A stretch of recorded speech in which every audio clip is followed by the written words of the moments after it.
Don't seek for emotional solace in men. Avoid going to male imams, scholars, counselors, lawyers, or any male presence for emotional solace. Emotional solace during turbulence or after divorce. See, I know it can be tempting to turn to male religious or legal figures during emotional distress, especially when they speak in verses and appear grounded in the religion. But don't ignore your guts. Don't override your instinct just because someone carries the label of imam, scholars, or counselor. And even if the person is not a religious person, as long as it is a male figure, don't seek your emotional solace in them. Don't. I'm not saying don't seek for help. Don't seek for emotional solace in men, in male figure. At the end of the day, these imams, scholars, or counselors, they are humans. Stop pedestalizing people simply because they hold religious titles. The same way your suspicions is high for a non-religious male is the same way it should be with a male that has outward religious appearance, imam, scholar, the same way. Because you should know that people choose religious careers for a range of reasons known to them. And your vulnerability should not be placed in the hands of someone just because they wear a tobe and can quote hadith and Quran verses. Let me share some reasons with you why you should not. You see, you as a woman in emotional distress, you are vulnerable. And the man in position of religious or legal authority or any male inherently holds power over you. So there is an imbalanced situation already that even if misguided advice is given or there is emotional manipulation or worse, spiritual gaslighting, all of this will be committed under the umbrella of giving Islamic guidance, isn't it?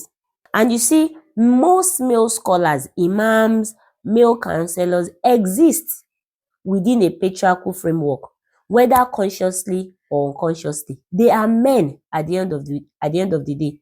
And no matter how educated or empathetic they want to claim to be, they cannot fully grasp the physical, emotional, and psychological toll of abuse, betrayal, whether in marriage, post-divorce, single motherhood, because they don't carry the lived experience of motherhood. So how will they know?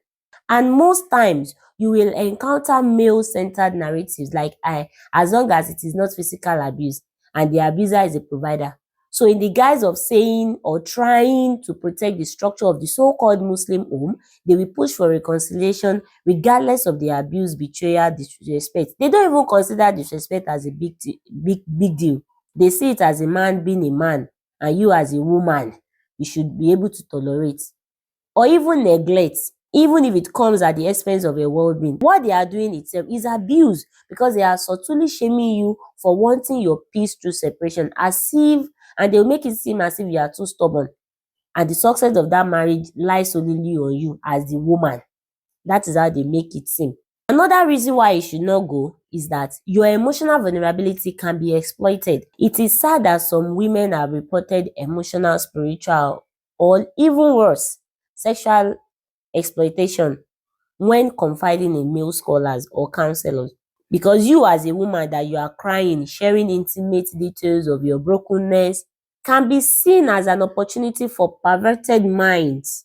You are no longer a responsibility to them. It is an opportunity for them to exploit you sexually, emotionally. And you trusting the wrong man in a time of vulnerability can leave you more broken than before, because emotional vulnerability is a powerful form of intimacy itself. Because remember, you are doing deep emotional sharing and it can often lead to emotional attachment, even if it is not intended. You are operating from a place of lack, which is vulnerability, and you tend to rationalize less in this state. And oftentimes, there is religious misinterpretation and misuse of verses.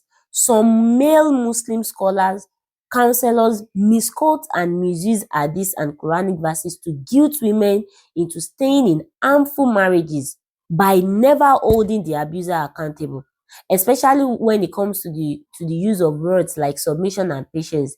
They are often weaponized to silence women and to validate their suffering. This is spiritual abuse itself. Some, even under the guise of trying to help the woman, they will quickly prepare that woman and lead her into a bad marriage. A woman that needs to find herself, a woman that is still struggling with self-identity. She doesn't even know who she is. Now they quickly want to arrange you. You eventually go into a bad marriage under their guidance, their so-called guidance. Because emotional support is not in their training. Yes, they are trained in jurisprudence and whatnot, but not in trauma-informed care or emotional intelligence. So how do you expect empathy, deep listening, or even emotional safety from someone who lacks the skills? You have heard stories of how the prophet centered women's voices and validated their pain. He never dismissed a woman's suffering or spiritualized her oppression. But what have most Muslim male figures today echoed? They have normalized ego as a thing. On the pulpit, for Muslim men, and disrespect and degrade for Muslim women on the pulpit. They have twisted the verses and texts to satisfy their own perverted, selfish, misogynistic desires and turn women into a thing of less under the guise of preaching modesty and virtue to women. What you need instead is womb-like spaces, the one that is soft, nurturing, non-judgmental, where self-compassion thrive and free from harsh criticism, balanced without overindulgence. A genuine activism, not control, not conditional, and not transactional.